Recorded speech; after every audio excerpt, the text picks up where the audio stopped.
Bonjour à tous et soyez les bienvenus. Aujourd'hui, nous vous accueillons depuis l'un des plus beaux musées de Munich, le Lenbachhaus. On peut y admirer le cheval bleu de Franz Marc. Il attend tous les jours que nous venions lui rendre visite. C'est le principe d'une exposition. Mais en ces temps numériques, peut-être tout cela est-il un peu dépassé. En tout cas, certains ne manquent pas de ressources pour dépoussiérer le genre. Une artiste danoise a lancé un projet très amusant sur son blog, un musée des selfies. Elle y expose des tableaux comme ceci, où les personnages du temps jadis semblent brandir leur smartphone. J'aime bien l'idée. C'est une façon de remixer l'original. Cette nouvelle forme d'art n'a plus besoin de salle d'exposition. Internet lui suffit. Mais l'art y est-il vraiment en lieu sûr? Au bout d'une centaine de jours en moyenne, ce type de site commence à basculer dans le néant, tandis que bien des pages et autres liens n'existent déjà plus. Page introuvable, ça vous dit quelque chose? Moi qui croyais qu'Internet n'oubliait rien. Eh bien, pas vraiment. Toute notre actualité numérique, nos mails, nos publications, mais aussi nos autoportraits avantageux sur les réseaux sociaux, tout cela pourrait disparaître dès demain. Et c'est le sujet du jour, comment se protéger de l'oubli numérique. Nous allons explorer les différents moyens de mettre à l'abri nos données en ligne. Aujourd'hui, la grande solution de stockage distant, c'est le cloud. Toutes nos données atterrissent sur un nuage, où elles restent au frais quelque part, au pays des serveurs numériques.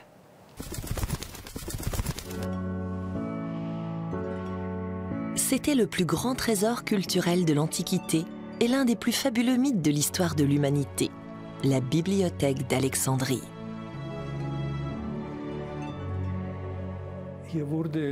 Ptolémée, son fondateur, s'était fixé pour objectif de réunir en un même lieu l'ensemble du savoir de son époque. C'est aujourd'hui encore la mission de toute bibliothèque, y compris à l'ère numérique, rassembler les connaissances universelles à un endroit donné. La nouvelle bibliothèque d'Alexandrie s'appelle le Cloud, une sorte de gigantesque mémoire informatique qui plane au-dessus de nos têtes. Littérature, films et musique, toute la culture de notre temps y est stockée, accessible partout dans le monde. Des plateformes, comme Spotify, partagent des millions de fichiers musicaux. Les titres sont disponibles en streaming, en flux continu, via Internet. La musique n'est plus achetée, elle est louée. Pour l'Américain Henry Jenkins, un spécialiste des médias, c'est là une nouvelle révolution numérique. Dans un monde où nous ne possédons plus les supports d'information, où nous nous contentons d'y avoir accès, notre rapport aux médias change du tout au tout. Comme nous n'achetons plus le support en question, nous n'avons plus de relation physique à l'information. Ne reste que nos empreintes digitales sur l'écran de notre tablette. Les disques, les CD et les livres sont-ils amenés à disparaître, à être relégués au rang d'éléments de décoration? Avec eux disparaîtrait le plaisir de s'approprier un bien culturel, d'y laisser sa trace et de le transmettre. Offrir un disque, léguer un livre, avec le cloud, c'est impossible. Nous achetons un droit d'utilisation. Cette licence n'est jamais qu'un contrat, modifiable de façon unilatérale conformément aux conditions générales de vente. Et l'accès au produit peut nous être tout à coup refusé. Ainsi, le cloud nous rend dépendants des fournisseurs d'accès. Comme on ne possède plus physiquement les livres ou la musique, on se retrouve les mains vides quand notre temps d'utilisation a expiré.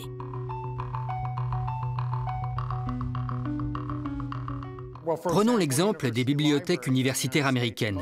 La plupart des revues qu'utilisent les étudiants sortent chez un ou deux éditeurs, et les universités n'achètent qu'un droit d'utilisation annuel. De même pour les livres, les éditeurs n'accordent aux bibliothèques qu'un nombre limité de consultations, puis l'ouvrage disparaît. À Munich, la Bibliothèque d'État de Bavière est l'une des plus grandes d'Europe. Une collaboration avec Google a permis de numériser pratiquement tous les fonds libres de droit. Une fois scannés, les livres sont mis en ligne via le service Internet Google Books. La bibliothèque se voit remettre elle aussi une copie numérisée complète dont elle peut disposer comme elle l'entend. Cet immense trésor de connaissances demeure accessible à toute la société. en version papier et dans le cloud. En effet, 2 sécurités valent mieux qu'une. La Bibliothèque de Bavière a ouvert son centre de numérisation en 1997. Ici, tout ou presque peut être scanné, mais surtout des livres, encore des livres, toujours des livres.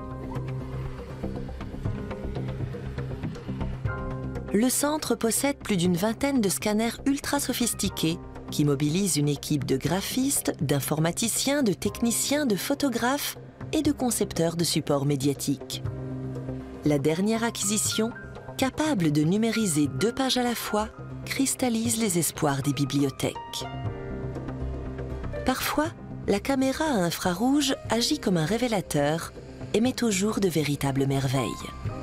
Comme des filigranes, ces empreintes laissées à l'intérieur du papier constituent une mine d'informations quant à son origine et sa fabrication.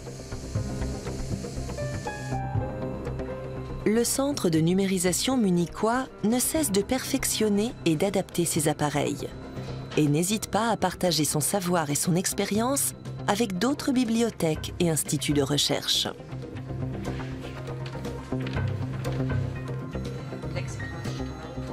L'Institut pour la préservation des livres et des manuscrits veille à ce que les originaux soient traités avec tout le respect qu'ils méritent. Les exemplaires particulièrement précieux, comme le manuscrit enluminé de Saint-Emmeran, requièrent la présence d'une restauratrice. Après la numérisation, les livres sont soigneusement contrôlés.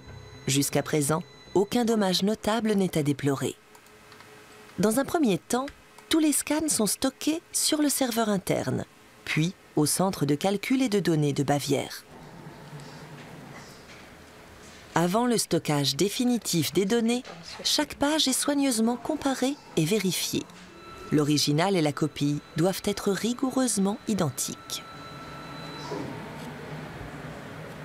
Cette activité engloutit des fortunes et la Bibliothèque d'État accuse un déficit d'1 million d'euros en raison de restrictions budgétaires drastiques.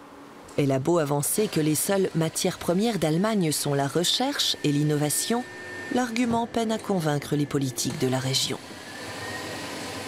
Via le centre de numérisation munichois et grâce à la collaboration de Google, les bibliothèques de Bavière alimentent aussi bien la bibliothèque numérique allemande que l'Europeana, 2 portails en ligne non commerciaux pour la culture et la connaissance. Faut-il y voir un pacte avec le diable? Non, car l'univers du livre numérisé ne fait que compléter le monde analogique. Et Google Books ferait plutôt partie des branches inoffensives du groupe. Le livre demeure. La numérisation peut bel et bien sauver les livres de la dégradation.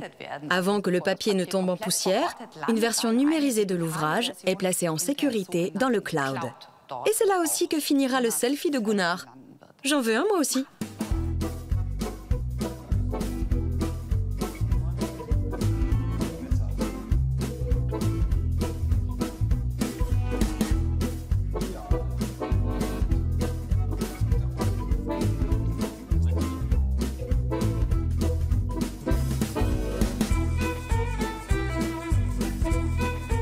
Ma préférée, c'est celle avec le cheval bleu.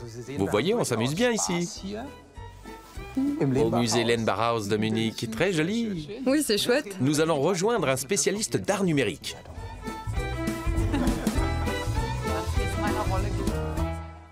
En matière d'art numérique, le selfie est vraiment le b.a.-ba, le stade 0 de la création. Et c'est à peu près notre niveau à Gunnar et moi. Sur le web, tout évolue tellement vite que nous avons un peu de mal à suivre.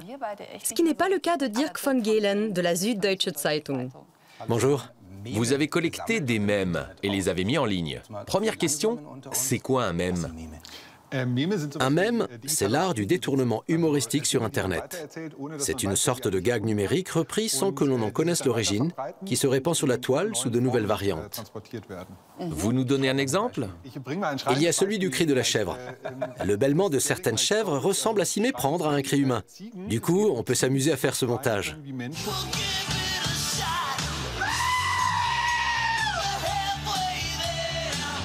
Voilà ce que ça donne.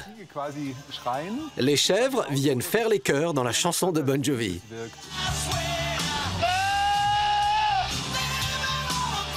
Et en plus, Bon Jovi et la chèvre sont coiffés pareil. Oui, on aurait aussi pu en faire un même d'ailleurs. Ce qu'il y a de bien avec ces détournements, c'est qu'ils se répandent sans que l'on sache qui est à l'origine de l'histoire ni pourquoi l'auteur l'a composé ainsi. Les gens les véhiculent sur les réseaux sociaux et cela donne naissance à de nouveaux contextes, à une nouvelle forme d'art et de culture. La page que vous avez affichée, c'est votre propre musée en ligne. Elle contient combien de mèmes? Il s'agit du musée en ligne du Remix, où nous avons rassemblé un certain nombre de références. J'ai choisi de mettre en lumière 5 mèmes que j'ai traités et documentés comme dans un musée. 5, c'est une goutte d'eau dans l'océan des détournements sur Internet. J'imagine que c'est délibéré. Oui, c'est un choix délibéré. Nous les avons extraits de la masse. Un musée n'expose pas non plus tous les tableaux dont il dispose. Il en choisit certains à titre d'exemple. Nous avons opté pour 5 mèmes particulièrement représentatifs. Il y en a un que je voudrais vous montrer. C'est le Harlem Shake. C'est l'exemple type d'une danse toute simple qui s'est répandue à travers le monde. Beaucoup de gens ont suivi le mouvement. Vous connaissez sûrement.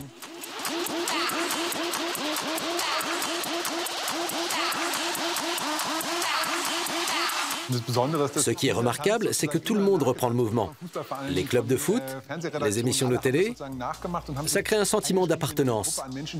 C'est du comique de répétition, une plaisanterie partagée par un groupe de personnes. Ceux qui comprennent la blague font partie du groupe, les autres non. C'est la même chose avec les tableaux dans un musée. Devant un tableau, certains y verront à quoi l'artiste fait référence, d'autres pas. Ici, c'est pareil, sauf que les moyens sont numériques. Les gens qui saisissent la référence ont le sentiment d'appartenir à un groupe puisqu'ils font partie de ceux qui comprennent la blague. Aujourd'hui, beaucoup de sites populaires sont déjà passés à la trappe. Rappelez-vous le réseau social MySpace, par exemple. Plus personne ne s'en sert, alors qu'il fut un temps où c'était le nec plus ultra. Pourtant, ce n'est pas si vieux que ça. Non, ce n'est pas si vieux, c'est bien là le drame. Ça va très vite. Comment cela se passe avec votre site qui met en ligne des vidéos? Comment faire pour que les liens restent actifs? Pour qu'on n'atterrisse pas dans le vide si on clique dessus? Nous envisageons d'initier un nouveau droit d'auteur. Bien sûr, nous pourrions copier les contenus. C'est en gros ce que fait l'Internet Archive, un organisme consacré à l'archivage du web. Mais dans bien des cas, il n'est pas clairement autorisé de procéder à ces copies et de les publier. C'est pourquoi nous utilisons surtout YouTube, car cette plateforme assume une bonne partie de la fonction d'archivage. Mais quand ça ne marchera plus, il n'y aura plus de vidéos. Et les chèvres qui accompagnent Bon Jovi en hurlant disparaîtront. Ce qui est rassurant, c'est que la plupart du temps, quelqu'un en a quand même fait une copie. Il y a une sorte d'archive collective sur le net, mais on ne peut pas complètement s'y fier. C'est là le problème. L'art devient plus fugace, en fait. Parce qu'ici, tant que personne ne vient décrocher le tableau, il reste à sa place. L'art devient très fugace. On produit de plus en plus d'œuvres d'art, ou d'œuvres qui s'y apparentent. Mais pourquoi tel tableau est accroché ici et pas tel autre ? Qui l'a décidé? Cette question va prendre de plus en plus d'importance. Mais nous ferions bien de nous préoccuper également de la conservation de ces œuvres. Est-ce que des organismes d'État vont se charger de les stocker? À quel endroit? Pour l'instant, c'est quelque part sur la toile. Mais si les serveurs tombent en panne, tout disparaît. Ce serait sans doute une bonne idée de les copier soi-même sur des supports physiques et les entreposer quelque part. En tout cas, c'est une stratégie qui ne serait pas inutile pour les données personnelles. Avec son musée du remix, Dirk van Galen lutte contre la disparition programmée des contenus numériques. Mais l'archivage du web est une mission de très grande envergure, menée par différentes institutions à travers le monde. En Allemagne, c'est la Bibliothèque nationale qui coordonne la conservation et la mise à disposition du savoir. En 2006, le législateur lui a donné pour mission de collecter, enregistrer et archiver les œuvres immatérielles.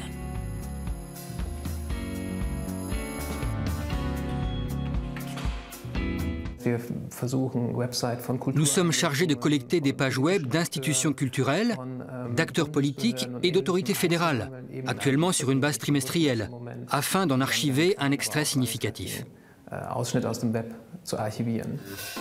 Contrairement à celle du livre imprimé, les pages d'Internet ne sont pas statiques.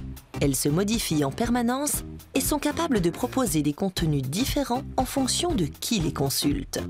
Mais il est possible de sauvegarder des pages Internet avant qu'elles ne disparaissent définitivement.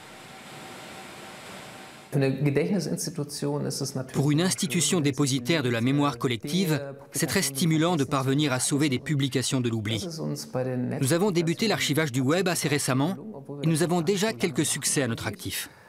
Ainsi, dernièrement, nous avons pu sauvegarder et archiver de nombreuses pages web du Financial Times Deutschland avant qu'il ne cesse son activité. Les publications qui finissent par trouver leur place sur les serveurs de la Bibliothèque nationale sont mises à la disposition des utilisateurs dans cette salle de lecture. Pour des raisons de droit d'auteur, la Bibliothèque nationale allemande ne peut pas les exploiter en ligne. Les archives sont à consulter sur place, à Francfort-sur-le-Main ou à Leipzig. Autre projet emblématique de sauvegarde de contenu numérique, l'Internet Archive à San Francisco.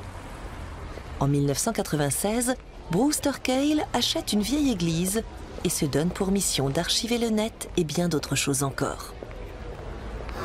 Nous avons commencé par Internet en effectuant des clichés instantanés, c'est-à-dire des copies de pages prises à différents moments. Le projet a débuté en 1996 et ça ne s'arrête plus. Nous archivons instantané sur instantané. Ça prend vraiment beaucoup d'ampleur. Nous enregistrons 1 milliard de pages par semaine et tout est en accès libre sur archive.org. De plus, nous collectons des émissions télévisées russes, chinoises, japonaises, irakiennes, des chaînes comme Al Jazeera, la BBC, CNN, Fox News, le tout 24 heures sur 24 en qualité DVD. Depuis peu, nous stockons toutes les informations américaines. Vous pouvez chercher et regarder des sujets d'une trentaine de secondes à 1 minute. Et si vous voulez obtenir l'émission entière, vous pouvez emprunter un DVD et l'utiliser en toute légalité, pour un documentaire par exemple. Les informations sont stockées dans plusieurs centres de données d'une capacité totale de 50 pétaoctets. Dans l'ancienne église, des statuettes d'argile représentent d'anciens membres de l'organisation, tandis que les caisses de livres à archiver s'empilent.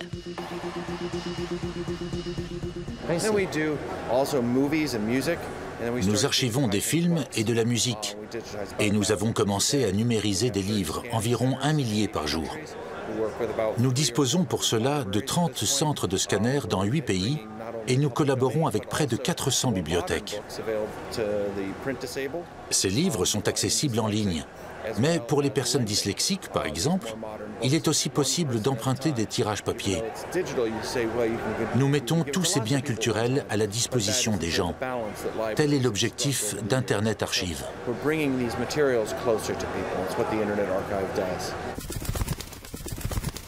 Archiver le web est une tâche importante et ambitieuse.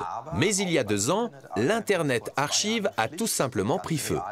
Voilà pour la sécurité des données. En effet, ce n'est pas très rassurant. Passons du gigantesque Internet à ces tout petits souvenirs privés qui nous tiennent tellement à cœur et qu'on veut à tout prix protéger. Comme les photos des enfants, par exemple, ou nos propres clichés de jeunesse. Dirk, que dois-je faire de mes photos souvenirs? Si je les stocke dans le cloud et qu'ils périclitent, je me retrouve sans rien. Que faut-il faire? Vous avez raison, il faut y penser. Le plus sûr est encore de faire une copie.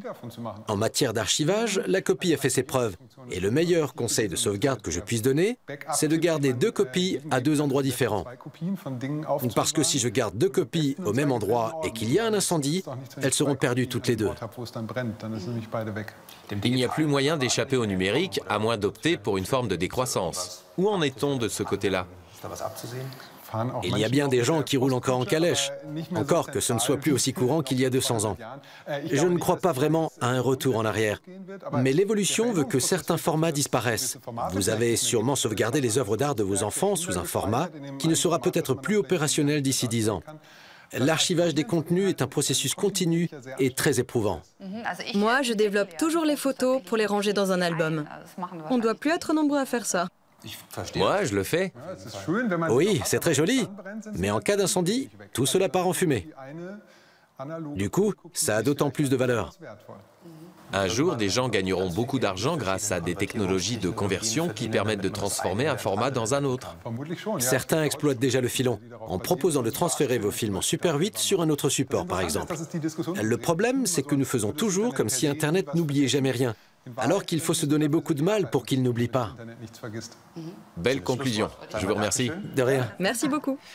Dans ce genre de débat, ça rassure toujours d'avoir un minimum de connaissances sur le sujet. Tous les deux, nous avons vu défiler environ 30 ans d'évolution technologique. Et il s'en est passé des choses. On a connu les cassettes, Oui, les cassettes, les vinyles, puis les CD.